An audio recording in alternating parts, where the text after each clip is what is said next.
In today's sports world, women are breaking records, elevating to higher levels, and changing the game. Yet, they're still fighting for their respect.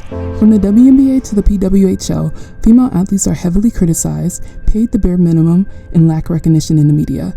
These are issues that male athletes in the NBA and NHL rarely experience. However, these conversations in the media can go deeper than just gender. For example, when WNBA stars Caitlin Clark and Angel Reese stepped into the spotlight, social media discussions quickly shifted, not about their talent, but about race.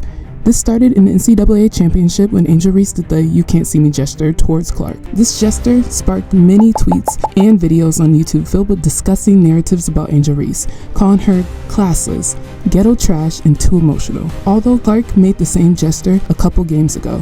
Even sports analyst Shannon Sharp picked up on the discrepancies in the media. 48 hours ago, when Caitlin Clark did this John Cena, it was considered swag. 48 hours later, Angel Reese does the exact same gesture. It's classless. It's so obvious what this is. This is not about anything else other than race. And the critics didn't stop there. These tweets even come after both WNBA stars' appearances. One says, "Caitlin Clark is a man. Please change my mind." User Hawkeye Enjoyer said, "Angel Reese looks like Sid the Sloth from Ice Age." Comments like these aren't just hurtful, they're harmful to women's sports in general. These agendas can take a toll on women and discourage young aspiring girls from playing any sports. I don't really get to stand up for myself. I don't really get to speak out on things just because I just try to ignore. I've been through so much. I've seen so much. I've been attacked so many times. Death threats. I've been sexualized. I've been threatened. I've been so many things, and I've stood strong every single time. I don't think Angel should be criticized at all.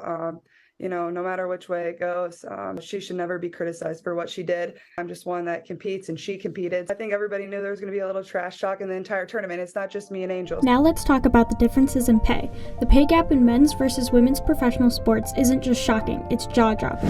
In the WNBA, the average salary is $120,000. Meanwhile, in the NBA, the average salary is $9.6 million.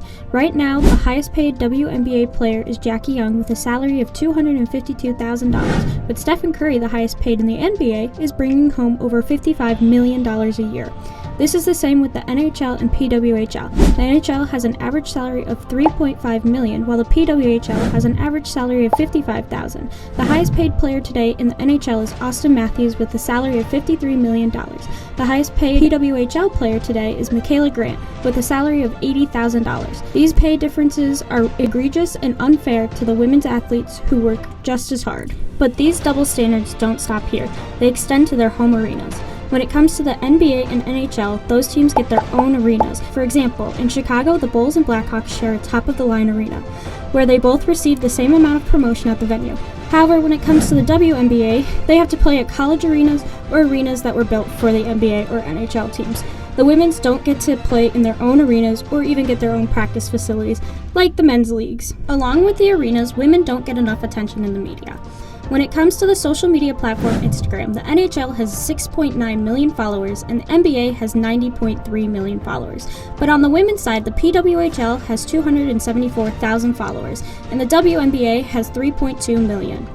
This is a huge problem because the NHL fails to support the growth of the PWHL.